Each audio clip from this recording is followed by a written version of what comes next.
We'll go ahead and call this meeting to order. First, let's start with introduction, starting with Mr. Constant and going around. Christopher Constant. John Weddleton. Felix Rivera. Forrest Dunbar. Suzanne LaFrance. Dick Trainey. Tim Steele.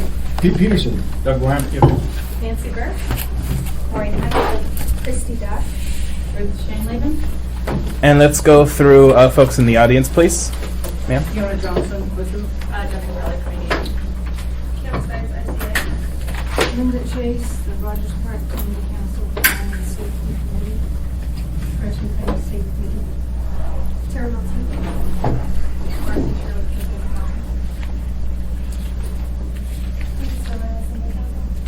Brian Schaefer, Catholic Social Service. Ann Revere. We're the Greenland. We got it right. All right. Yeah. Go ahead. Eric Ladd, please move the last. Yep. All right, thank you. So just a few quick comments before we go into our business items. So first, as usual, public comment. For folks who are interested, public comment is 2 minutes. And you'll have an opportunity to comment on the subject after it has been discussed by folks at the table. If you have an off subject, meaning it's not on the agenda, there is an audience participation portion of the meeting, which you will be able to make your comments. Just a quick couple of comments on debate and decorum. Just to help me properly handle some of the discussion here, comments, as a reminder, should go through the chair. And a quick comment on decorum, understanding that this is a really emotional and personal subject for many, but all comments really should avoid making personal attacks and attacking or questioning motive. And these are all provisions provided in Robert's Rules, so it's not something I'm just making up. All right, so let's go ahead and begin with the committee discussion. So if there are any items that the committee would like to bring forward for discussion, this is the opportunity to do so.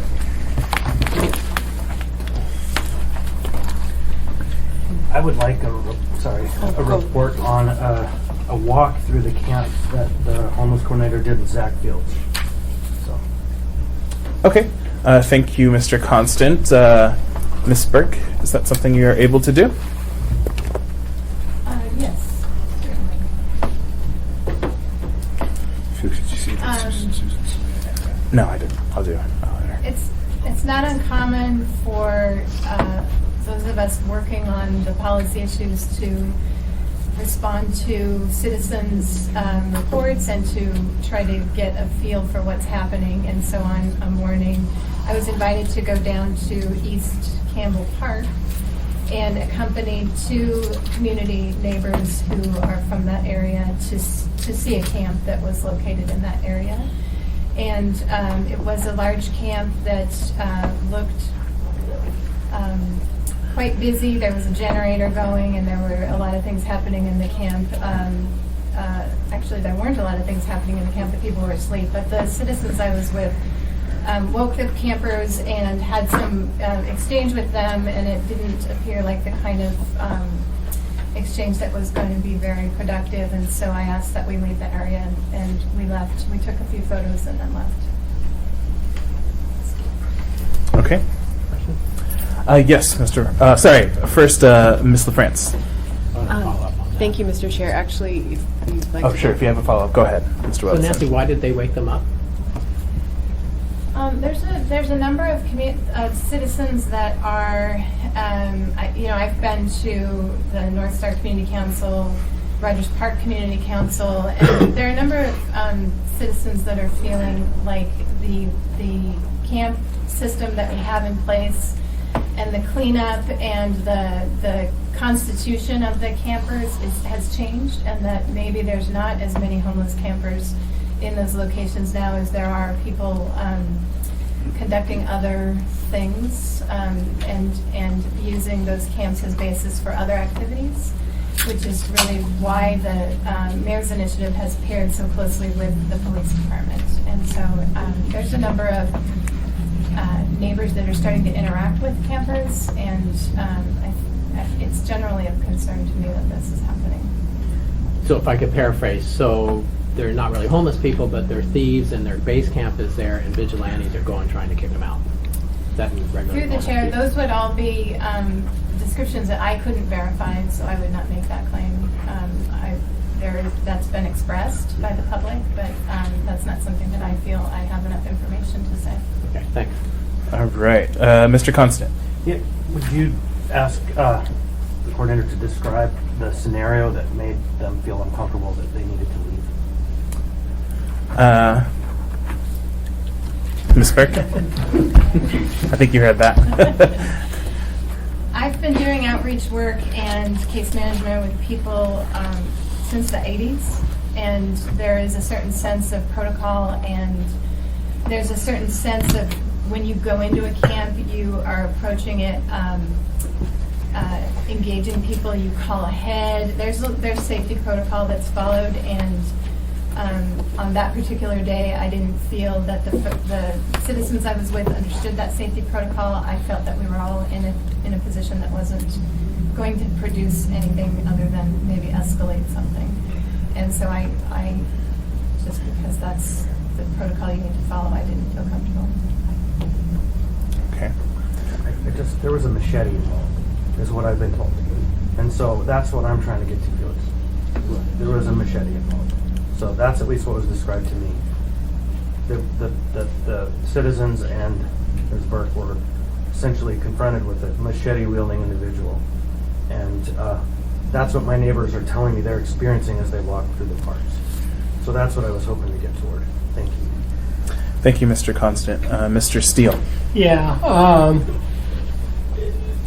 the residents in that area live very close to the gardens and the green belt, and they're getting tired of what's taking place down there. There's shootings, there's stolen items showing up there. There's just it's just a wild and crazy place, and they're getting real tired of it. And so I think it is something that needs a little more attention in terms of trying to at least remove that space as a campground. And so it's going to take a little bit of enforcement effort, I think. Thank you, Mr. Steele. Mr. Trainee. I don't think the term vigilante is correct. I think frustrated civilians. Most of them are mine, Rogers Park, Campbell Park, University Community Council. Not vigilantism yet. As the chief of police told us, there's no evidence yet of vigilantism. But it's probably on the cusp of that happening. Because they're frustrated civilians. They feel persecuted walking down the public spaces themselves. And it's not a good situation. For sure. Thank you, Mr. Chairman. Thank you, Mr. Trainee. Before I get to your comments, Ms. LaFrance, just a question for Ms. Burke. Ms. Burke, can you describe, at various community councils, you've talked about the carrot and the stick, sort of the APD process and the social worker that goes with them. Has, based on the last year and a half, has that model been proven effective, and have we seen these camps abated as they should be? The feedback that we've had, we haven't had the report back from the complete cycle on it this year in terms of what's cleaned up. I think our ability to respond on the end to clean up a camp is limited. So it creates the opportunity for people to re-inhabit that camp, and it creates this sort of cycling that's happening. So I think if there is a weak point, I think the police can go out and they can do their abatement, and they can do the follow-up with the social service coordinator. And some feedback from the neighborhoods is that is working, and that there are fewer like really homeless or traditional homeless people in those camps, but that the cleanup is lagging, and frustrates neighbors, particularly in those neighborhoods that Assemblymember Trainee was describing, that it's just too long and they don't feel like it ever gets resolved, and then other things start to happen. So I think if there's a weak part in our, a weak link in our chain, it's maybe that responding. All right, Ms. LaFrance. Thank you, Mr. Chair. Per a previous conversation about a map showing where social services are located, I was wondering what the status is on that.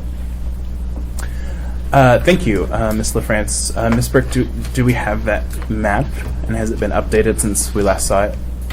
That's part of the agenda item that we moved off this month. Okay. And we'll be prepared to bring that next month. Okay. Mr. Dunbar. Thank you, Mr. Chairman. So I was looking at our agenda and the mayor's initiative discussion that we're about to get, and I don't think this is addressed there, but last summer one of our big initiatives, which we were just talking about, was to abate the camps very aggressively and clean them out. And we cleaned out something like 2 or 3, maybe even more times as many, the weight of refuse, basically. And I was wondering if we did the same this summer. Did we have the same mass of things that were cleaned out of the parks? Right, I think that's the, through the chair, I think that's the data that we're lacking at this point from Parks and Rec. Did we have, so I think we had, was it 10 part-time additional employees not this past summer, the summer before? Did we repeat that this summer? So we did do the same this summer then. Okay. Thanks. That's all, Mr. Chair. Thank you. Thank you, Mr. Dunbar. Mr. Trainee. Thanks, Mr. Chairman. You and I attended a community council meeting of North Star Community Council. At that meeting, they asked the canopy at C Street be raised. To the administration, I sent a request in to the Parks and Rec director to see about raising the canopy up a few feet. Would you check to make sure he got that message? And I'd like to know what they've done to make that happen. The neighbors have done a good job trying to clean up the trash that's left behind.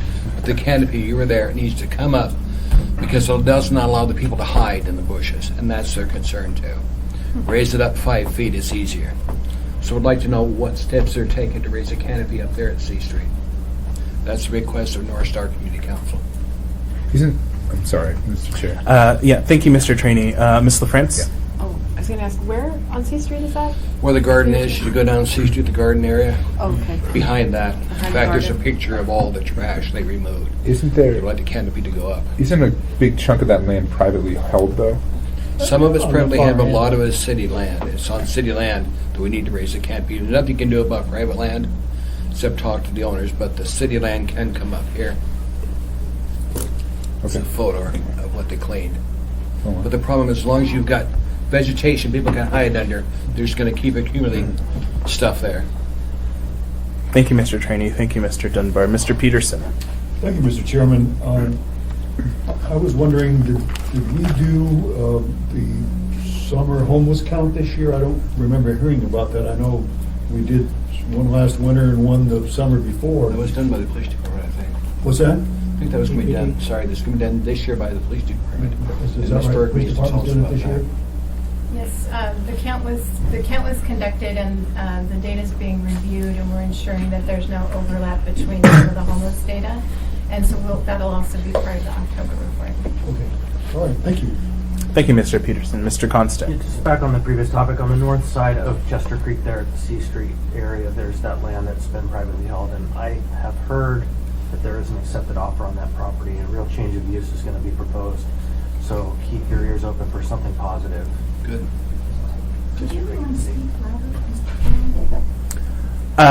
Thank you, Ms. Chase. We can do that.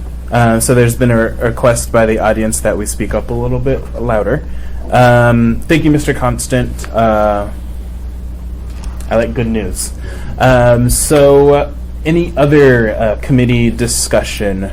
Any other points committee members want to bring up before we move on to Ms. Burke? Yeah, sure. One more. Okay. So I Your last one, Mr. received Constant. some feedback over the last month, in particular from Member Dyson, who's not here, that I ought to be more careful in my public presentation of my passion, and that I might be wise to offer an apology to the homeless coordinator. And therefore, I do that right now for being maybe too aggressive in my communications about how things are going. Thank you, On the Ms. record. Thank you, Mr. Constant. Apologies sometimes aren't easy. So, moving on to Ms. Burke and the Mayor's Initiative update. The Mayor's Initiative update for this session, given some delays that we had in presenting the questions that were asked earlier, we thought it would be a wise time for us to focus on another area. The Mayor's focus has been all homelessness.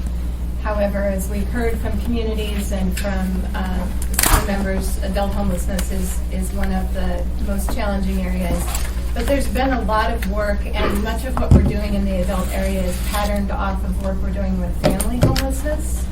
And there's also the area of veterans homelessness. I'd like to maybe raise some of these additional topics in the next few meetings so that we can see that there's a pattern of how this work is very successful, and to hear from some other areas where we're maybe not experiencing as many challenges. I think you'll find the work that's going to be presented by our partners, the United Way, the Anchorage Coalition to End Homelessness, and then one of the coalition partners, 9 Star, will be talking about generally the same formula that we use. We're finding people, we're trying to contact people where they're hitting the system to ask for help when they're homeless. We're helping them get to safety and housing right away. And then we're looking at sustainability, which is most frequently employment and opportunities for economic stability, so that the person can continue to regain their stability in the community and carry on their own. And so today we have Maureen Hagblom, Christy Duff, and Ruth, would you pronounce your last name? Shane Laban, thank you, who are going to talk to us generally about that process. And so that'll probably comprise both the mayor's report and the content area this time. Okay, thank you, Ms. Burke. Any questions from the committee? Mr. Trainee. Mr. Chairman, I'd just like them to define for us what a veteran is. Are we talking about somebody that has a DD Form 22 from the National Guard Bureau, they're a Guard veteran, or somebody has a DD Form 214, they're in the active duty military? Because anybody can say I'm a veteran. I would like to know, do we have proof they really are, or is it just a term they're throwing around because they think they'll get more aid if they say that? It's a good question, Mr. Trainee. Ms. Burke, or someone who could answer that question.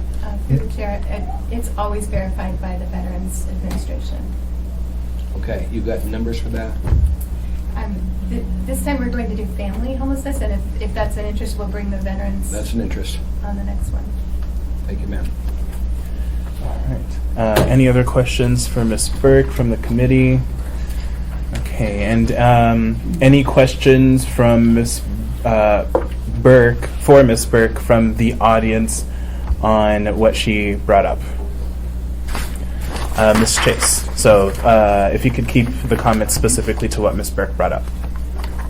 Well, there was a Yeah. question that Cindy and Constant asked. Okay, then if you could leave that for the audience participation section. Well, I think she participated. That's why I wanted to ask. So, thank you, Ms. Chase. I would definitely, on our audience participation, that's a perfect place to bring up your question for Ms. Burke. So, moving on to the Family Rapid Rehousing Program presentation. Well, hello, everyone. As I said, I'm Maureen Hagblom with United Way of Anchorage. I'm the director in the community impact area. So financial stability and family homelessness as it relates to United Way is my world here. So, and as Nancy said, myself and several other partners in this work are here today to talk to you today about family homelessness. And that's going to be specific to 3 pieces we pulled out: emergency cold weather sheltering, rapid rehousing, and then helping families stabilize and sustain their future and becoming more self-sufficient. So Nancy touched on a little bit. I'm going to kick us off with our 3 priorities that she mentioned within our community homelessness work, and talk to you about the work in emergency cold weather sheltering specifically first for families. And then, as Nancy said, Christy and Ruth will follow up with rapid rehousing and also about the stability components that we work with families. So again, those 3 priorities: finding families and keeping them safe. It's all about emergency cold weather sheltering, which I'm going to chat a little bit about. And for families, that's all about when family shelters are full in the winter. So when I talk about emergency cold weather sheltering for families, that's the subject matter. Clare House and McKinnell House during the coldest months of the year are generally full. So that's what emergency cold weather sheltering is about for families. Housing families, we're all about, of course, reducing time in homelessness, moving families quickly from crisis to stability with rapid rehousing. And that's what Christy's going to share with us. And then Ruth will be talking about those supports for stability and increasing self-sufficiency, and all about sustaining housing for the future. So family emergency cold weather sheltering, kind of just a little bit of background real quick. This all started back in 2008, and Anchorage Coalition to End Homelessness, Anchorage School District's Child in Transition, and United Way basically had a vision at that point in time that we didn't want a family with children ever having to sleep in an unsafe place during the coldest months of the year. And at that point in time in 2008, that did happen. So if family shelters were full, there was basically no backup option. So we set out to fix that problem using existing community resources, and we've definitely had several attempts at various solutions. And about 6 years ago, our community was successful in providing enough emergency shelter through the faith-based community to achieve that vision. So thanks to the municipality, ordinances were, and the assembly at the time, and ordinances were amended to allow churches to provide shelter. An application and inspection process was implemented by the municipality. And today, over just about 100 volunteers provide emergency shelter in 9 churches throughout Anchorage. So our partners are listed up there. Awake stepped in to help by taking calls from families after hours and arranging for transportation to the church that was on duty on that particular night. Child in Transition makes sure that children have transportation to school in the morning. And we've also had various organizations over the years contribute to that transportation fund. And those are organizations like Providence Foundation, United Way of Anchorage, Awake, Alaska Community Foundation, and most recently Key Bank have helped us out. So basically last season's data, we generally start up in October and run through May. The dates vary, it's all volunteer run, so the dates during October do vary, and when we shut down in May varies as well. So 82 families were assisted last season. That was a total of about 239 individuals, and of that 239, 123 were children, about 116 adults. On average, there's 12 individuals per night that seek emergency shelter, and the highest number of families on any given night last year was 8 and about 24 people. So that's sort of a snapshot of what last season looked like. And sure. So highest was 8 in the night, 124. So it's fairly high turnover. They're not staying long then. Exactly. For the most part, that's what we like to see, because what's the fabulous thing about emergency cold weather sheltering is that is how we actually find those families. And that is how we're actually able to help them further and figure out what their unique needs are and connect them to the right supports. So that's one of the best outcomes of emergency cold weather sheltering. And we have, last year, we did have several families that stayed longer than we've seen in past years. And that does happen. But for the most part, families are cycling in and out, because what we really like to see is being able to move them. If what they're ready for is McKinnell or Clare House, we like to see them move into that shelter system, or if they're ready, into rapid rehousing. So it varies because there's unique situations with each one of those families. And so, as I said, one of the best outcomes of emergency cold weather sheltering is that we're able to find those families, assess those families. The families will be included in the HMIS system, and they're sort of no longer off the radar. Back 6, 7, 8 years ago, what happened was the shelter was full, and if the shelter was full, they didn't have another resource to really provide at that point in time. So we didn't know how many families with children that we really had sleeping unsheltered in Anchorage back then. So families are connected to supports that will help them most. That includes case management, helping them increase their stability in housing. As I said, this is how we find the families that are unsheltered in our community. And so every family, basically what Anchorage is able to provide at this point in time is every family with children has access to a warm, safe place to sleep. And for the 6th winter in a row, we've been able to offer that option every 90 weeks. So the family does not have to be unsheltered when our family shelters are full. So upcoming, all of our components are in place to activate in October. We don't have a firm date yet, but we're working on that. And we'll be continuing operation, of course, through mid-May or so of 2018. We also have an additional church that's working on their application process that we hope to add, and we will be ready to go. Any other questions that I can? Ms. LaFrance? Thank you, Mr. Chair. So this is the 6th winter the program is going on? It's the 6th Or- winter that we've had the ability to shelter all families with children that didn't have shelter. So prior to that, in the first couple of years, we didn't always have the best solutions in place. So And the numbers have been fairly steady in terms of individuals assisted? yeah, they go up and down. 82 families last season was the highest number of families we've served. It's been in the 60s and the 70s before, so it's not that it was a huge jump, and that we typically have been in the high 60s, 70s in previous years, and last year we did jump to 82. Some of that could be because the service is robust and available as well. So, and we're actually finding families, and they know where to go, and there's a phone number to call. All right, thank you, Ms. LaFrance. Mr. Steele? Yeah, I just want to say, attaboy. It's a good program, it's working effectively, and it's something that we, as residents of Anchorage, ought to be real proud of. So, attaboy. Thank you, Mr. Steele. Mr. Whittleton. Where does the Salvation Army fit in this picture? Salvation Army operates, a tremendous number of different programs, but where they specifically fit in this is they operate the Kennel House, which is a family shelter. So the other thing that Salvation Army helps us with is, and so does Clare House with Catholic Social Services, is if for some reason a church is full for the night, they will also offer emergency co-bed or sheltering.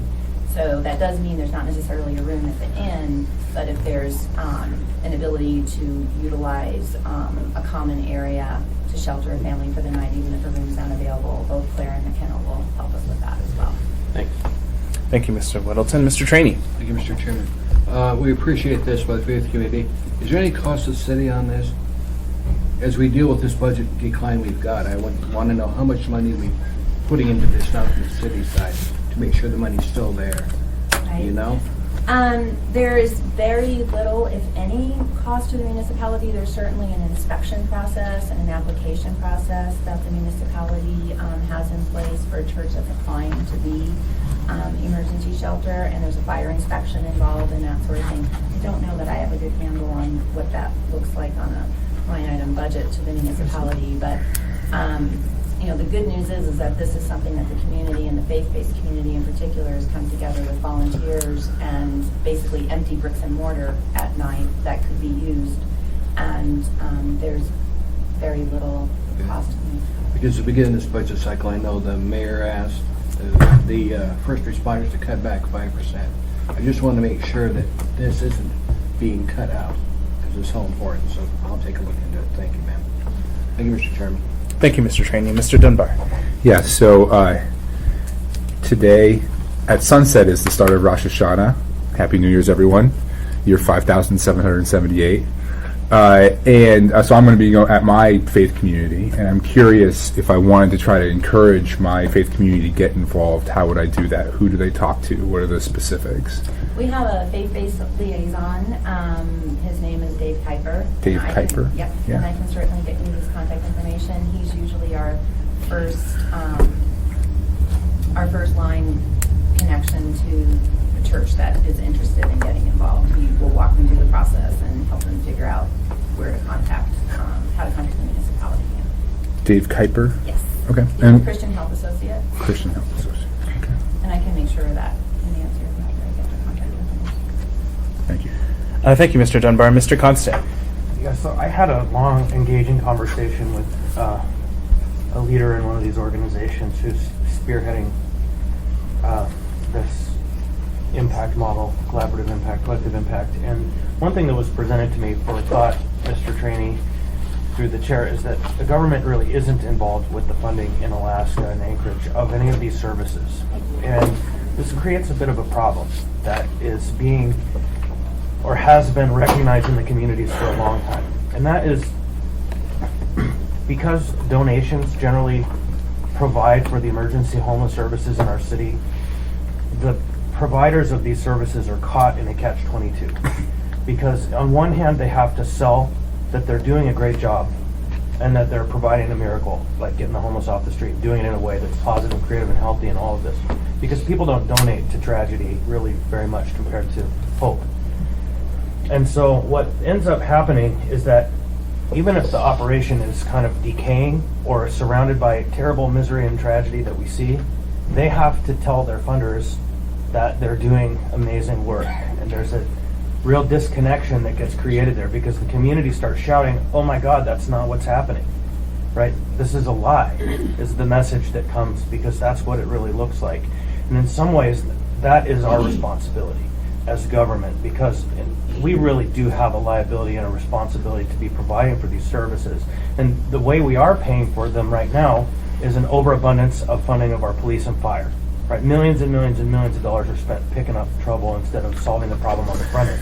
And so I just want to get that in the conversation that they are privately funded. It's donations, and that comes with a cost. Thank you, Mr. Constant. So I just had one quick question. So you made the comment that one of the potential reasons for a bump increase is there's more outreach and more people know about the program. Could you define a little bit what that outreach is and how you think more people know about it? Absolutely. So what happens today is, Alaska 211, which many people are aware of, the information referral service that United Way provides, of course, has information about the emergency cold sheltering. We tend to be, 211 will be very often the place that receives those phone calls from families. So the family is instructed to, of course, given referral information for Clare House and McKinnell. However, if those shelters are full, they're given the Awake crisis line to call after hours, and Awake will then connect them with the church. So we have that going on. In addition to that, Anchorage School District Child in Transition is also a group that comes into contact with homeless families most often in Anchorage, because they are the agency that helps gets children to school in the morning when children are homeless. And they do have a group of social workers that work on that. So they're very much promoting emergency cold weather sheltering as well. And in fact, way back in 07 and 08, Child in Transition was really the agency on the front of knowing who these families were, especially when school started, and trying to find shelter for those families. And they were one of the agencies that yelled the loudest back then about what are we going to do about this problem, because those families were very much under the radar. So, Thank you. yeah, between those two, we're able to reach most families.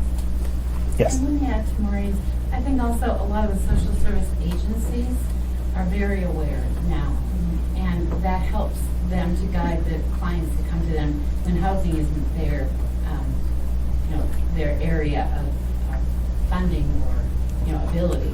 So that, I think that's another reason that it's out there, because lots of the social service agencies know about it. I think we all do now. It's been successful, so word spreads.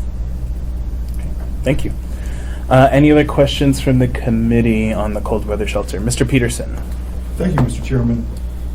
So we got the old Dinghow restaurant that's being remodeled in Muldoon by Rural Cap. And so is there going to be additional, once that's completed, additional rooms there for families? So maybe they don't have to go to the emergency ship shelters at night, or? Yeah, I don't have in front of me the exact criteria for the units at Rural Cap or how many there will be. Certainly more units, and that only helps. Many times families that are in emergency cold weather shelter may not be quite ready for that type of option. Often there's a lot of case management that might be needed, and just really helping guide that very vulnerable family to the next step. Often there's income issues and just a lot of different things you can just imagine. So sometimes that's the right next step. Some things such as Safe Harbor. Sometimes it's McKenna or Clare House that is far better, and that more intensive case management support that family would be provided there. Thank you. And I think we may have an answer in the audience, Mr. Peterson. Oh, okay. My name is Corinne O'Neill. I'm the Supportive Housing Division Director for Rural Cap. The building that's being built adjacent to Safe Harbor is affordable housing. It doesn't have any service provision. It's 1 and 2 bedroom units. It's just rental housing. And the average income we see of somebody entering Safe Harbor is I think about $1,100 a month. Those units will rent for that or more. So they aren't really, unless that family has reached a level of stability and is now working, those won't be an option. I think the goal with, and where Safe Harbor fits in the cold weather sheltering plan, is that sometimes Safe Harbor has vacancies of units that people need to move out of the shelter faster into a transitional housing unit, because you do have to have income to pay at $550 for those units, to move them out faster so that it allows the shelters to have vacancy to move people out of a transient church situation, because those families are bouncing every single night to a different church. That's not a really healthy pattern for children. And so I think that's where Safe Harbor fits in. We have 47 units. With the new building, we could actually have 50, but we're using some for office space. We might be able to gain a unit or two, but it's not going to be a significant operational difference than what we're operating now. Thank you. Thank you. Mr. Dunbar. Just very quickly, could you, thank you, Corinne, could you just quickly say for the record how many units are in the existing Safe Harbor facility? Because I think people, I think a lot of people don't know, actually, this quite large facility in Muldoon. So there's 47 units that are operating as just occupancy, hotel-type units for families. There are 4 larger units, so we do have to take smaller families because of the space. We can't really take very large families. We may get 1 or 2 of those back online because with the construction, we're using them as office space. There could be technically maximum 50 units in that piece of the building. And then the new building is 23 apartments. They're not huge apartments. We built it on the same footprint of the How, and we did that because we got a large CDBG grant that had that requirement from the municipality. So thank you very much for helping fund those affordable housing units. And Rural Cap is often a more benevolent landlord to people with criminal history problems, with credit problems, because that is part of our mission to serve low-income people. It doesn't mean that we won't screen for minimum income and background checks and all that kind of thing on that property, but we often, because we do have 24-hour staff, are able to mitigate problems that happen with serving a higher risk population. Thank you. Thank you, Mr. Dunbar. I'll let the record reflect that Mr. Croft has joined us. Okay, any other questions on the Family Emergency Cold Weather Shelter from the committee? No? Any questions from the audience on this presentation? Okay, seeing none, we'll move on to the rapid rehousing presentation. Thank you, Chairman. I don't have slides prepared. I have an update on the program. And my name is Christy Duff. I'm the director for the Anchorage Coalition to End Homelessness. Prior to being in this position, I was the coordinated entry program manager for the coalition. Coalition, and coordinated entry is a HUD-mandated program in which we systematically assess and qualify individuals and families experiencing homelessness for housing interventions in Anchorage. So I'd like to speak to what our family group does. We have several sources of funding or vouchers that we use to house families. We're going to focus on the Family Community Housing Project. It acts as a rapid rehousing program, but it is not rapid rehousing in the eyes of HUD. And the reason we get to do that is we have this program donated, or we have the funder is a private funder that has allowed us flexibility and time to develop this program and see how it works in Anchorage. Our transition coordinator for coordinated entry, who manages the family list, is Brian Schaefer. He's in the back of the room. He's currently housed with Catholic Social Services as his fiscal agent, but he does support this program through the coalition. We work each week with Homeless Family Services through CSS, Clare House, McKennell House, Covenant House, and other providers to find what families are in the system and need to be housed. Oftentimes our referrals come through the cold weather shelter system. Brian will learn about them, get those assessments done, and we start looking at their data and managing what housing needs are through our HMIS system. Our overall family program, and this includes all sources of funding, since January has housed 172 families. And I have a breakdown of these numbers. 97 of which have self-resolved. That could mean they reunited with a family, they found their own apartment, maybe they someone got some additional income and they were able to find housing on their own, but we track it through the system. 3 families have relocated from the community. 36 families have been housed through this private program, the Family Community Housing Project, and the other 36 have been housed through programs. Maybe they got a voucher through our partners with AHFC, Cook Inlet Housing, it could be Emergency Solution Grants Fund, so those varieties. But our particular program that is modeled after rapid rehousing, it's based on assessment data in which we look at the family's length of time that they've been homeless. Their vulnerability assessment score has to be between a 4 and an 8. And then they have a self-sufficiency matrix score of 45 or higher. And if they meet all of that criteria and they're number 1 on our prioritization list, then we make the referrals to get them into this housing program. It's 6 months of rental assistance and 12 months of case management. The first 30 were housed in through about June of this year. And then we were fortunate to get a second round of funding for an additional 29 families, which we are working on right now through our housing process.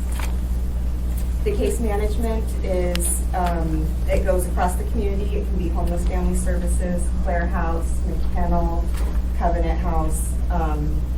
And after that 6 months of subsidy ends, they continue to engage with the clients, make sure they're stable and what their future looks like with planning and kind of employment services.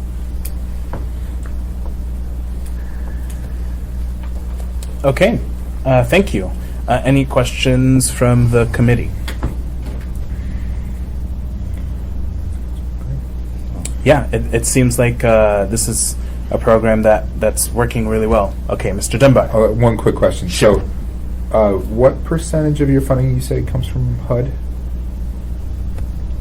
Well, so the coalition's funding? Does this program in particular get HUD funding? The rapid rehousing? This rapid rehousing, no, it is a privately funded program. Gotcha. And that's what allows us to, that funder's confidence in our ability to kind of build this based on what our community needs are has really allowed us to have that flexibility outside of some of the HUD regulations that you would have to follow with it. But you said the overall Coalition and Homelessness does get a chunk of HUD funding. The coalition acts as the continuum of care, and we're the planning body responsible for bringing those COC funds through the community, which go to various providers. It's not just families, it can be transitional housing, it can be permanent supportive housing. But this particular program is a privately funded one. Okay. You keep referring to, is it anonymous? Are we not allowed to know who the funder is, or? No, we call it the Family Community Housing Project, but the funding comes from the Providence Foundation. Great. Good for Providence. Thank you. All right. Thank you, Mr. Dunbar. Okay, if there are no other questions, I do have one question. Oh, sure, Ms. Aquino. Oh, I was just gonna, it's a great opportunity to make a point too about how the family community housing project, it's scattered sites, so these are families that are all over the community, and you wouldn't, I'm sure many of you have passed them in the street, they're in every one of your districts, and they're rebuilding their lives, and we're really proud of it. Thank you. Mr. Constant. It just brings up a question that was asked before that we can hopefully see sometime in the future, and that is a generalized map, not a specific map, but a generalized map of all the known scattered site housing units, so that we can kind of add that to our understanding visually of the physical presence of these services. Absolutely, Mr. Constant. And I think, Ms. Burke, we're going to get that data next month. Thank you, Ms. Burke. So one question I had, Ms. Duff.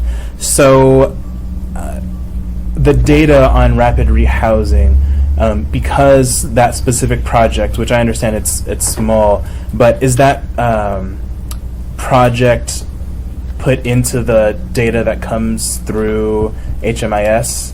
Because it isn't HMIS. Okay. Yeah. Okay. So that's a great question because it is privately funded, we wouldn't necessarily be bound to do that, but we've had great community coordination and collaboration.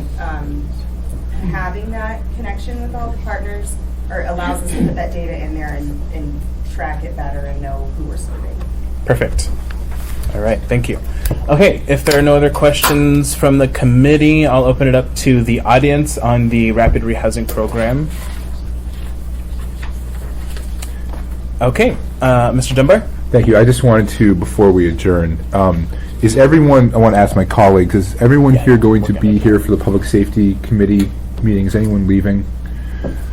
Everybody, I'm sorry, the Public Safety Committee, everybody's going to be here? Okay. I'll be here. I know you'll be here, Eric. Okay, great. Then I have something to talk about, but I'll put it off till that. It involves the intersection between homelessness and public safety.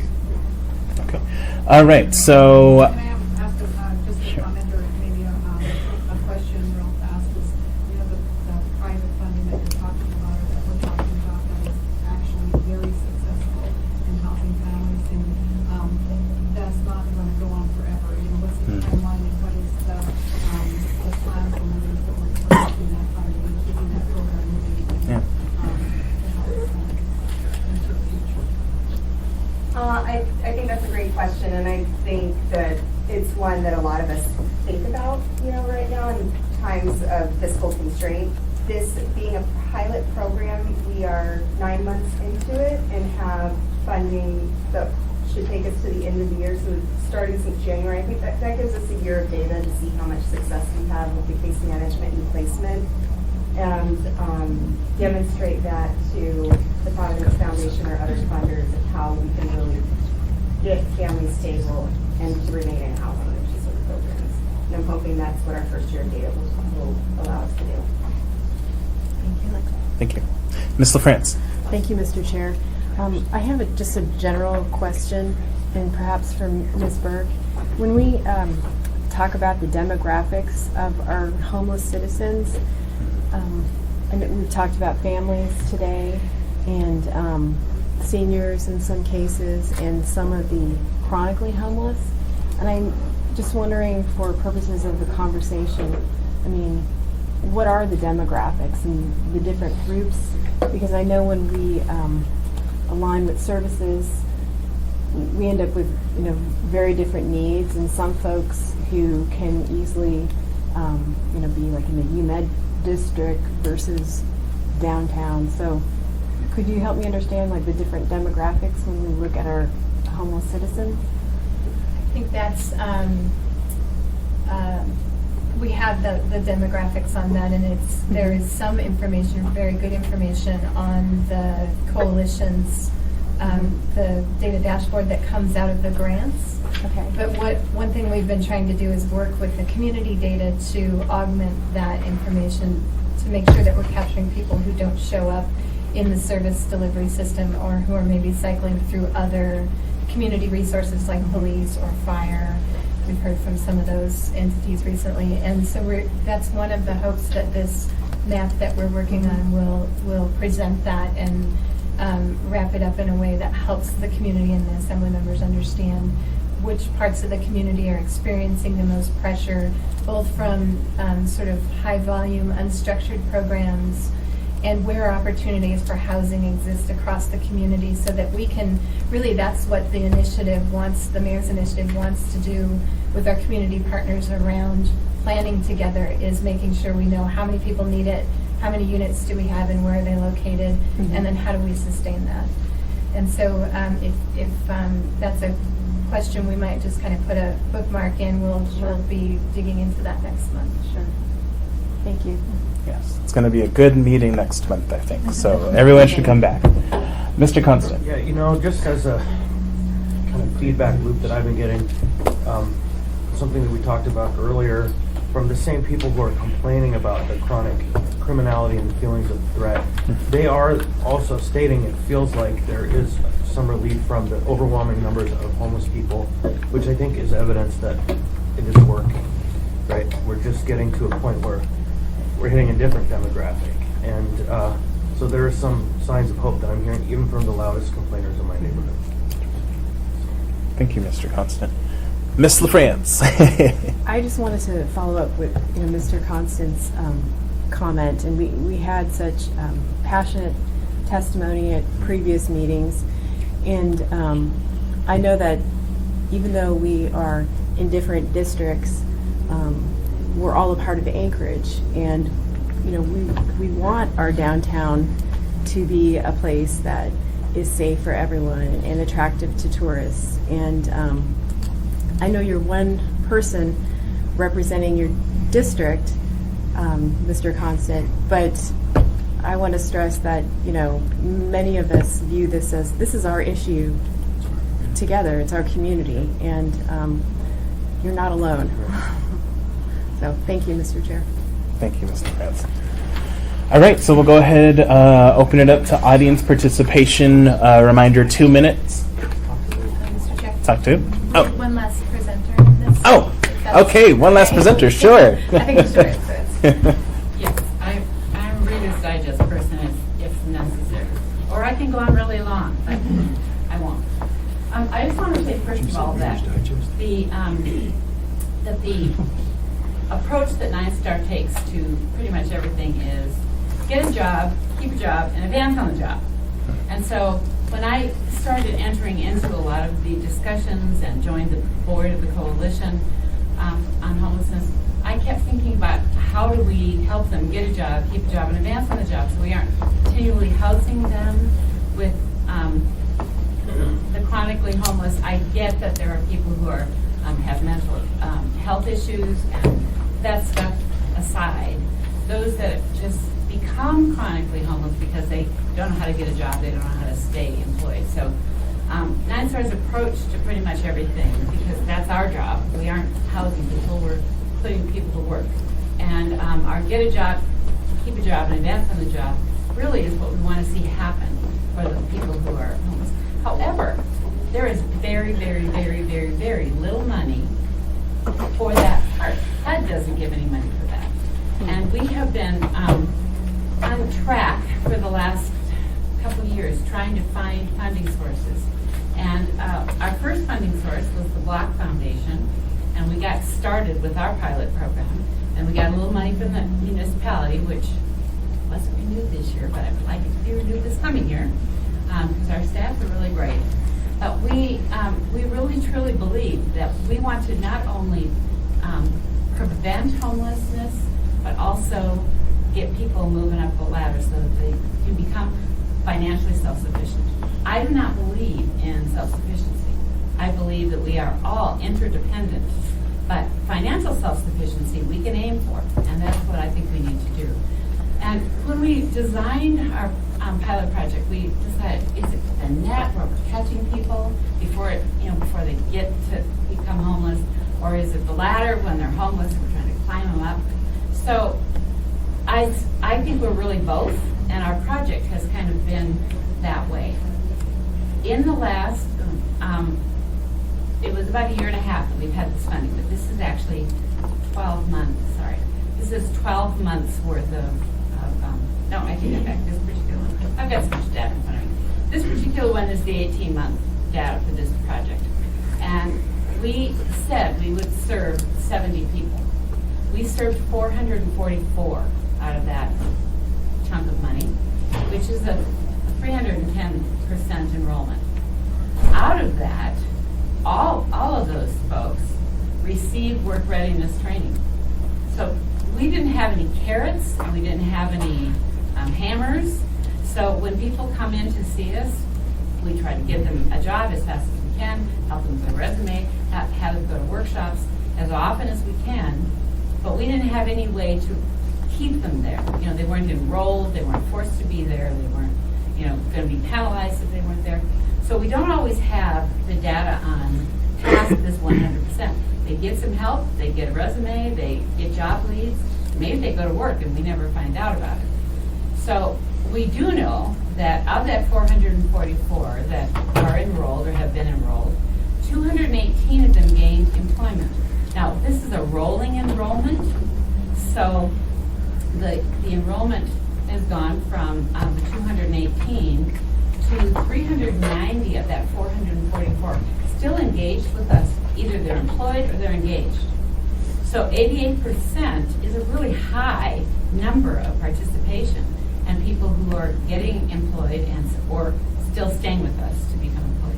A few of them come back, they lose their jobs, they don't know how to sustain them. And again, we don't have, for our clients that are on public assistance, this number doesn't count any of them. But those 2,000 some families that we serve, they get a little money, so in our process of keeping them from getting homeless, we help them get a job, and et cetera. But they're making some money while they're waiting. They're getting some support.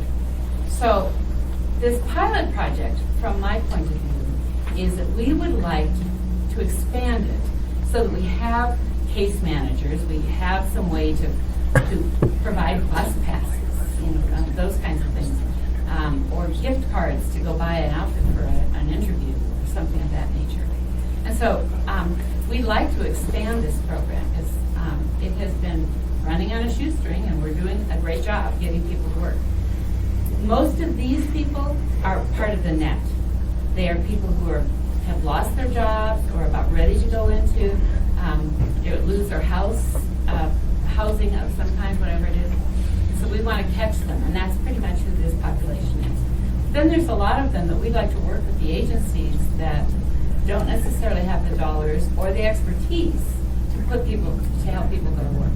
And so that's part of the sustaining thing that we've been talking about in the coalition since I joined, and prior to. I was asked to join because they wanted to build a component to get a job in there. We also briefly wanted to tell you that we have a partnership with AHFC. We have an employee at AHFC's building on Denali, and he works in the lab and he helps people go to work. And I have their some stats that they have sent us, but we track things differently than they do. There a second ago, but they serve several hundred people a year, and we also have gotten a lot of them to have certification. So there's about 1,700 of AHFC's clients, 1,800 or 1,600 are just community walk-ins. There's, and incidentally, our community walk-ins, we have about 3,000 a year that aren't even part of this. Just walk in trying to get some help. They track that they have had, about 274 people who've gone through computer or financial literacy and work keys. so they get some skills. They have that ability because, again, those members are housed. And they don't track whether they've left public assistance or not. But in our big program, we have been able to help a lot of people. These people are not on public assistance. This group is just people who have no means. They fall through the cracks, and we want to help them before that. So our goal at 9 Star is to help build this fund and also connect with our coalition partners that don't have the ability to really help people go to work, so that we can provide that as well. Sustaining people is through employment. Any questions? Thank you. Any questions from the committee? Mr. Weddleton? No, just a comment. I mean, we've touched on this a lot, but really, this is the main goal of all that we do. I think is to get someone a job, get them out on their own and independent. And I think we've spent a lot in my year listening to this, getting them off the street, getting them into subsidized housing, and that doesn't do it for me, and I don't think for many people. But really, what 9 Star is doing, these other programs, get them independent. That's really what we want to be as human beings, and certainly we don't want them always on the government goal. And in the the plan, the city welcoming plan, there's 4 areas. The main 2 of education and economic development. That's where 9 Star is. And there isn't exactly a place here that talks about employment specifically. And so maybe that's a phase 5 thing, maybe that's coming up. But it's sort of covered here, so we'd like to see it continue and see more funding for that part of it. That is the way to not have to spend so much money on homelessness and housing people. Yeah, thank you. So just a quick comment, and then I'll get back to the members. So the Welcoming Anchorage Roadmap, which you just brought up, doesn't necessarily pertain to homelessness. It's on a much broader scale, but definitely I appreciate Mr. Weddleton bringing up the comments, regarding jobs and getting folks financially independent. I think that's a critical portion. Ms. LaFrance. Thank you, Mr. Chair. A follow-up question. I was wondering if you could talk a little bit about what kinds of challenges and hurdles there are for some of your clients when it comes to sustaining a job. There are people who lose their job that are not chronically jobless. They just, the economy, there's been a change, or they did something they shouldn't have done, or whatever. So there is that population of people, and those people are usually housed in semi-stable, and all they need to do is get another job and get back on track. Then there are people who get a job and they lose it, and they get a job and they lose it, and they don't really have anybody giving them a structure of how to stay employed. We don't have the finances to help them not just hurry up and go get a job. We can't support them in any financial way. We would love to have some on-the-job training money so that we could be case managing them along the way. We don't even have case manager money. Our case management comes strictly from our job coaches, which they do as a great job as they can connecting people to the resources in the community. If they have mental health issues, we immediately get them connected to the right source there.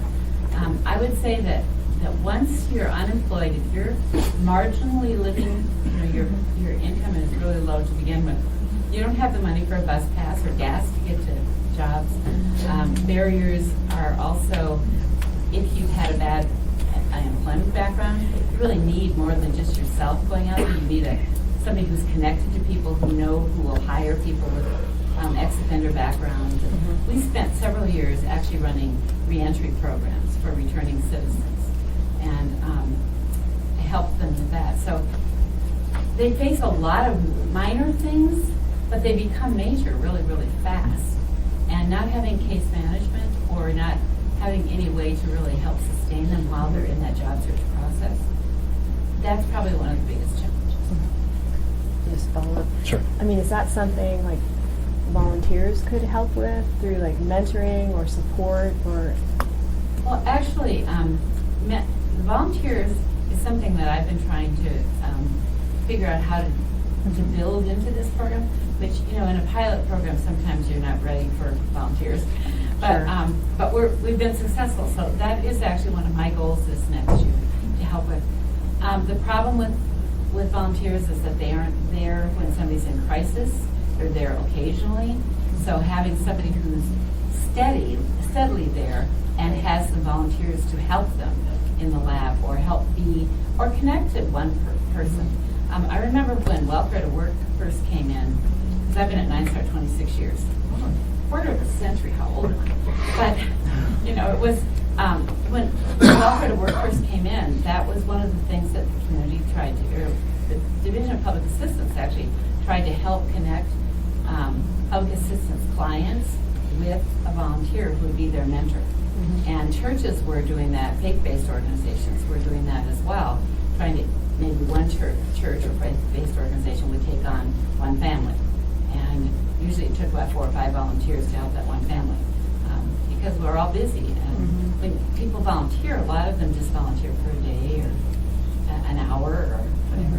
9 Star has a really wonderful policy that we enacted a long time ago, that one day a quarter you can volunteer somewhere and get paid. It's a regular paid work day for you.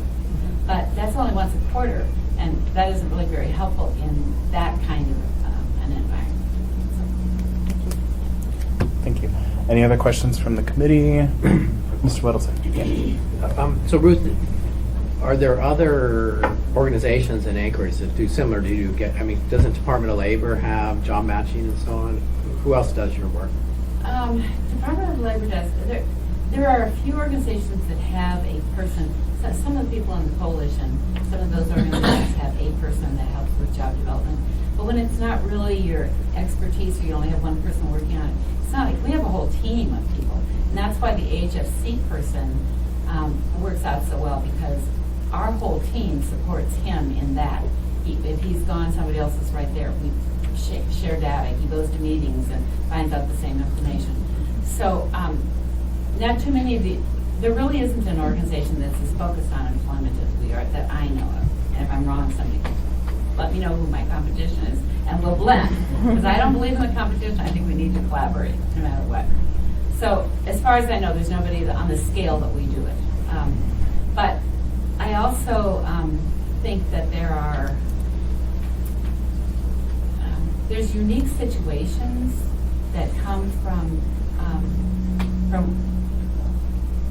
the way that we serve clients versus Department of Labor. Division of Public Assistance has both the Department of Labor and 9 Star putting people to work, because Department of Labor doesn't operate the same way that a nonprofit organization can function. It's very different kind of approach. And so yes, people can go to Department of Labor, and there's some great employees there. I'm not complaining at all. We partner with them on so many occasions. But I think that people, when they get into this place, they need a one-on-one connection with somebody that works a lot better in a smaller kind of environment. And some people are afraid to go to the government. They are afraid they'll be tracked some other way. So yes, we partner with them, and they're definitely a piece of this. And I'm not exactly sure. I haven't figured out yet how the coalition can even work more readily with the Department of Labor. But I think, like I said, we've been partners with them for a long time. So I'm hoping we can figure out how to make that happen as well. But it's not enough. I guess that's really the bottom line. All right, thank you. So I have a couple questions. So you said that most of the folks represented in these numbers are more in the net part rather than the lighter part. Would you say that's 80%, 90%? I would say it's probably, in this particular case, it's probably 90%. Okay. Because we are not,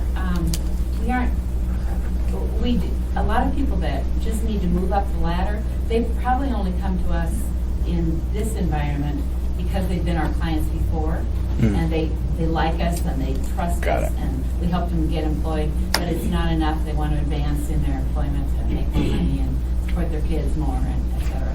So I would say that's maybe 10-15% are return people from clients or people who are on the verge of losing a job, and that still kind of puts them in the net. Okay. And if miraculously someone decided to fund this program, would you envision that you would be able to handle more of those latter folks? Oh, absolutely, absolutely. Because we're about the latter with all of our 2,000 families that we serve with public assistance. Some of them are in the net situation, but a lot of them just don't make enough money and to be sufficient for their family. So we do that on a regular basis. And that get a job, keep a job, advance in the job thing is company-wide for us. We also have our high school completion program and our GED program. We have our English as a second language program. So when somebody comes, and sometimes they come from Catholic Social Services, and sometimes they just come from off the street, we do our best to not only help them gain English skills, but also to get a job while they're doing that. And some of them, when they get a job, they don't have time for this, for the school stuff, and that's not so good. But sustaining their family is really so very important. Yeah. All right. Thank you. Any questions from the audience on the 9-star presentation? Okay. Seeing none, we'll go ahead and move to audience participation. So, reminder: this will be 2 minutes for your comment, and yes, Miss Duff. Oh, when we start, I have a comment. Oh, okay. And 2 minutes for your comment, and that is it. So we'll go ahead and start, I guess, with Miss Duff, and then I'll. Thank you, Chairman. I'd just like to acknowledge for the record that Rural CAP participates in all of our housing programs, including the family program as well. I don't know if I said that, but they also have housed families and provided that case management that we discussed. So I'd like to acknowledge that. Okay. Thank you, Miss Duff. Miss Chase. Thank you. As I said before, I am with the Rogers Park Community Council Crime and Safety Committee. We call it Take Back Our Community. And I, first of all, have to commend the schools and the people working in it for the programs that are really helping people. I think everybody wants it to happen. What we have a problem with is nobody is paying attention to the crime that we are facing. Now, I believe that Ms. Burke was involved in viewing an encampment, and we call it encampment because they're not just camps. These are encampments. The one dealing with the machete, where the people that were there were threatened. My husband, just the other day, saw a camp on the median, 50 feet from Rogers Park School. And so he went up to take pictures so that we could send it to the people that can help us. And one guy was wearing a hockey mask, and they started threatening him immediately. And they followed him all the way back to his car. So I don't know if these homeless encampments have changed. I do know that it's not safe. It's not safe for our children to go down on the bike trails, to play in those woods. It's not safe for me or any of us to go down there. So I just hope that this committee understands it's a whole other aspect of this. And we feel like we don't have a voice, except for all of the different community councils that are raising questions. And I do think it's wonderful to see so many assemblymen. Maybe this is part of the requirement of your office, I'm not sure. But I think it's wonderful that you're here. And we will be at the Crime and Safety Committee with Mr. Croft, which is coming up. And anyway, you guys just need to hear it, even those of you who are working on the other side of that scale. Thank you, Mr. Chairman. Thank you, Ms. Chase. And definitely going back to Mr. Constant's comment earlier today, and Ms. Burke also acknowledging that there is a shifting in dynamics in the camps right now. And it's something that we do need to address. Any other comments from the audience? Ms. Burke? Maybe we follow up that we've, Lieutenant Carson's been able to join us to maybe Oh. address that. Okay, sure. Oh, there it is.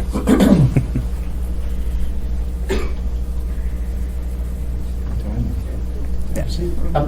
Lieutenant Carson, Anchorage Police, in charge of our community action policing team.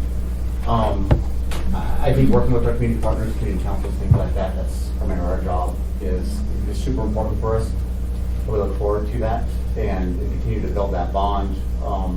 But I think to address, kind of break some of the questions down, that the comment that we're not doing nothing is, I think, more of a perception than reality. The fact that we are doing a lot. We have Sean Case, our Deputy Chief, Sean Case, who's actually on the committee for SB 91, is very active in trying to fix some of the perceived wrongs with SB 91 and make changes there that a lot of probably the community is not aware of. But what is important is that the community get involved, because us as a police department, we enforce the laws that are set for us by our legislators, lawmakers, which is ultimately by elected officials from our community. And when these laws come through, that means that should reflect what our community wants. If it's not reflecting, then it's important for the community to get involved and make sure that the laws and rules do reflect what our community wants. So there is a lot behind the scenes going on, trying to change and make some of those laws more workable. We're relooking at some of the 880 laws. We're relooking at some of the statutes for how we enforce with the homeless community. Some of that is set out by court rulings, though, through for us with the ACLU and things like that. Very clearly, the judge can then set out clear guidelines for us that we have to follow until we can work on getting those rules changed. Whether we like it, whether we don't like it, whether we believe in it or don't believe in it, doesn't matter as much as what the rules are, and that's what we are bound by within law enforcement, because we serve our community. You guys set out the laws, the process, and then we enforce them by those rules and by court decisions by the judges. But there is a lot going on with that. We're relooking at the different laws.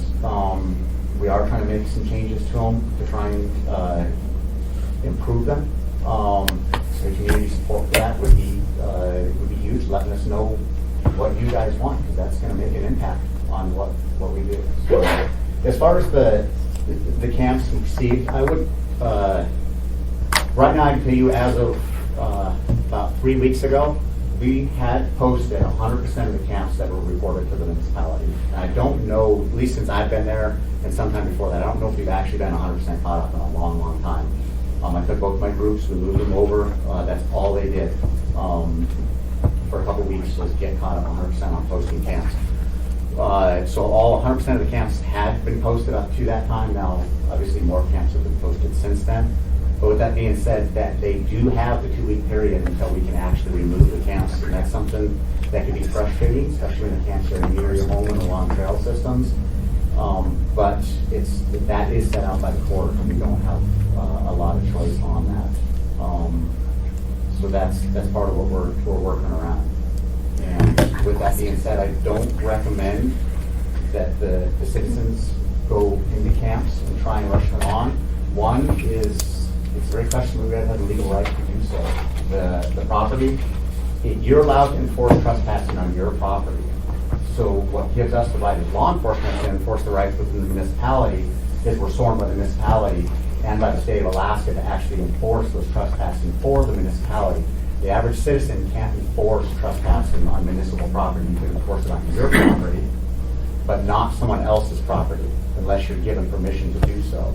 So if your neighbor signs over a piece of paper or gives you permission, you can go over to your neighbors and enforce trespassing. But if your neighbor doesn't want to, just because you don't like who's on their property, you can't go over there and enforce trespassing laws. It's actually against the law for you to do that, and you're violating their civil rights. So I would caution going out and trying to enforce the actual homeless ordinance and trying to, the illegal camping, that's reported. If you guys haven't seen our report online, we made significant steps over the last year trying to improve the reporting, to make it really simple. You can log online to the community.org or the Anchorage Police Department website, report a homeless camp. It's really quick. It'll actually use the GPS on your phone to locate it, and you can add pictures and things like that. And then let us come out there and do that, because when we show up, we have a relationship with these people. We're now showing up not just with law enforcement, we're showing up with outreach people that are trying to get these people connected so that we don't just push them from camp to camp to camp, because by law, all they have to do is move to a different area, and then now we have to repost for another 14 days, and we're just starting this big push around.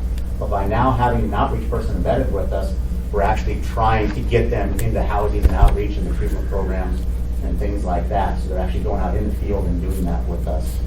So we are trying to make a lot of changes. I can tell you in the 16, 17 years I've been with the Anchorage Police Department, I don't know that I've ever seen such an effort by an organization being the municipality of Anchorage, pushing and trying to come up with long-term solutions for the homeless community versus traditionally we've just pushed these people around the city and we end up in the same spot. We're truly right now trying to get them into services, trying to get long-term solutions, housing, treatment, and things like that for them. So there is a lot. I know it's frustrating. This isn't something that was created overnight. It's not something that's going to be solved overnight. It's going to take a little bit of time. But what we ask of our citizens is, one, don't go out and confront the camps and the people in the camps. But notifying us of them and their presence is key. We got to work together. Notify us. We can get out there and post them. And then on the backside, we're trying to come up with these different programs of housing and treatment and outreach programs to try and come up with a longer-term solution. But it wasn't created overnight. It's not going to be fixed overnight. It's going to be a process, and we just have to be patient. It's not what everybody wants to hear, but it is. It's the reality is every citizen has rights, and we have to go within those rights, whether they're a homeless citizen or whether they're a citizen in a multi-million-dollar mansion. They all have equal rights under the Constitution, and we got to play within those. All right. Thank you, Lieutenant Carson. If you could actually stay, you have a list of questions. So starting with Mr. Weddleton. So, can APD post and clear out camps that are on state of Alaska land? And I'm thinking mostly DOT rights away. Yes, we've worked with the state of Alaska. They've given us permission on some occasions, and we're going out and we're helping them post them. The cleanup part is we go back and forth with the state on who should be paying for that cleanup. Should they be cleaning up their land, or should the municipality be coming in and doing it? That's a bigger question. We've kind of been working on them with a case-by-case basis on that. But we do have an agreement with the state of Alaska within the municipality that we will post camps for that, yes. Okay, good, thank you. Thank you, Ms. Weddleton. Ms. LaFrance. Thank you, Mr. Chair. When a camp is located close to a school, do you have any more enforcement authority to remove it? And what would be the distance, like for Rogers Park? Enforcement on the mere fact of a camp. Obviously, if it's on school grounds, like right next to the playground, things like that. Yes, I think we could look at it differently. We'd have to talk with community attorneys on a case-by-case scenario. A lot of it's based on who's in there too. There may be criminal elements that we can enforce within the people that would be within the camp, i.e., if they're, if they have restrictions and not be around children and things like that. The mere fact that a camp's within an area of a school, no, there's no civic law that allows us to have more enforcement on that. But there is other tools within there that can help us out. So the big one that if it's an immediate danger, i.e. like camps right on roadways, where it's actually like on sidewalks and things like that, those are camps that we can go down and we can immediately have removed because they're an immediate danger to them and traffic. Okay. Thank you, Ms. LaFrance. Mr. Constant. Perfect segue. So are you, as your team, actually checking people's IDs? They find them trespassing. Does it give you a probable cause to check and verify they are who they say they are, and if they do have criminal backgrounds or in particular warrants, or in the case of a school, they're on some list? Can you find that out, and do you? Yeah, yes and yes. When we go out and we do our camp postings, we run the individuals. We actually fill out what we call a heart form that actually gets their name, their information, and for outreach options, and that gets logged into our system. In addition, we run them through our system if they got warrants and requirements like SLR, things like that. We do take care of that at the time. And it's quite frequent and common that we use that. Thank you, Mr. Constant. Mr. Steele. Yeah, kind of surprised by a trend of campsites and right-of-ways. I mean, it's kind of surprising. Last night, as a matter of fact, I was driving on Northern Lights, about Dempsey area, and I saw the top of a tent right in the middle of the median between where you go down the hill between Benson and Northern Lights, and I didn't go back and check it, but it just seems surprising to me to see that type of activity and somebody choose that as a campsite. Yes, it's surprising to us too. It's something that has popped up a lot more recently, and that's what we call Brookout community attorneys, that we are taking, when we know about them and they get reported, we are taking immediate enforcement and immediately making them pull them. I want to drive by on your way home. So, Or back to work. Thank you, Mr. Steele. Mr. Dunbar. Thank you, Mr. Chairman. Lieutenant Carson, you said that when you notice a camp, then by law they can move to another site. And I was wondering, what law is that? Is that a state law, or is that a municipal ordinance that sort of specifies that a campsite is like one little location as opposed to, say, a whole park or a whole series of parks? it's more the interpretation of the ACLU lawsuit decision that came out several years ago, that if they camp and the way we interpret it and enforce it is, and when I say we, it's working through with the municipal attorneys, is that if it moves like a short distance, if they move like 200 feet, we consider that the same location. But if they move over to another park, then now we have to repost it for another 14 days. Does that make sense? Well, it's a very short distance, yes, but if it's if they move a significant amount, then the interpretation that we've been informed and enforced by is reposted again. I think that interpretation makes sense given the ruling, but I do wonder if that actually is the state or municipal law. I guess the ruling comes out of the state constitution, but I am curious if we were to pass an ordinance that said, for example, all parks are one location or something along those lines. And if you're noticed once and you move your stuff to even a different park, we still consider that the same, because we're doing the exact same activity with the same materials. I wonder if that would pass legal muster. Chris is shaking his head no. I don't know, but I can tell you as the Anchorage Police Department, we would really appreciate laws like that allow us to have the power to enforce it, but I don't, the legality of it, I'm not sure exactly on the legality, but that is a problem that we see, is we push a lot of the homeless around. They move from location to location when we push them out of the camps. So we're out of one camp, they go over to another area. So laws that would help us address that would help us do our job more efficiently. But on the backside, we also have to think about the backlash of that is, one is the trespassing side. Now we start arresting these people for trespassing. And is that the route we want to go? Because that would be, that's where it would go from there. It's starting to arrest these people, and now we're trying to put them in the legal system. Right. All right. Thank you. Okay, Mr. Constant, last question really quick. That just effectively illegalizes being homeless, and if we don't have a place for people to go, then we are going to be found unconstitutional. We can't just force people out and give them no shelter, no place. And so that would be an immoral act and also surely an unconstitutional act. But I have a question regarding this ACLU decision. Is it an actual court ruling, or was it an agreement made between the Sullivan administration and the ACLU out of court? Because I don't recall that it actually was adjudicated. Can we find that out? Was it a final decision? Yeah. Okay.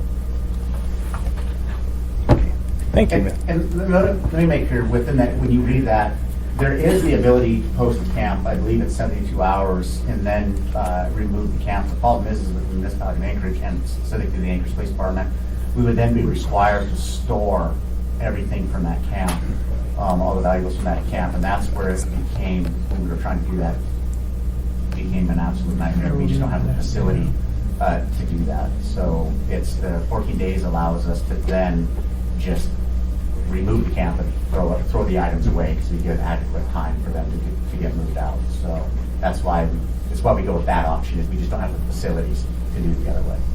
Thank you, Lieutenant Carson. All right, so I want to go back to the audience really quick because we sort of stole the audience participation time. So if there is one burning comment, that's all we have time for. So if there's a burning comment that you want to get off your chest, okay, go ahead. My name is Judith Andre, and I'm the chair of the homeless committee for the Campbell Park Community Council. And our park is totally posted with signs that say, no camping, no this, go up. And we've had theft problems and we've had criminal problems in our area, and the lady from Rogers Park, I am totally supporting her concern. I really appreciate everything you all have done and have been doing and have not said anything at all these meetings, because I really think that the kinds of things we're doing for homeless people to give them jobs or get jobs started and homes going is good. But when I have to worry about whether or not there's a fire behind my house, and I'm told, well, just call the fire department. Well, I have to be home to call the fire department. And if I'm at work or I'm gone, or things disappear out of my yard, or somebody sleeps in my car in my driveway and takes all the money out of the change drawer, or they accost me and tell me they're going to shoot my dog because my dog, scared them and they're drunk and they're clearly camped out in the park. I really would like us to revisit the 15-day thing. I don't understand when it's illegal to camp in the park, and I'm told I can't camp in the park. And if I put up a camp, I've been told by the police, oh, we'll give you a ticket. And I said, well, why don't you give them a ticket? Well, they run away, and so we can't ticket. We just have to post, and then they don't come back. So I really hope you all will look at this flip side a little bit more, because this 15-day thing, I've heard it for years, and it needs to be looked at, because it just does. Thank you, Ms. Anderegg. All right, Mr. Croft. Yeah, just on that point, I have drafted a change to go from 14 days to 7. I think it's in my reading of what the court decisions were, that you can do that.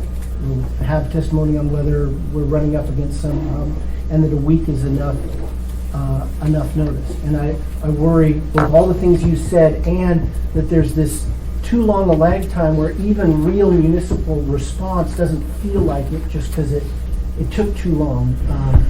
And so either in your committee or mine, we'll have that hearing. We can talk about where it belongs. Thank you. All right, so with that, we're going to go ahead and adjourn. Our next committee meeting's at 1 p.m., the Public Safety Committee meeting. We're not going to have any lunch because we're broke and the chair's a Scrooge. So with that, adjourn.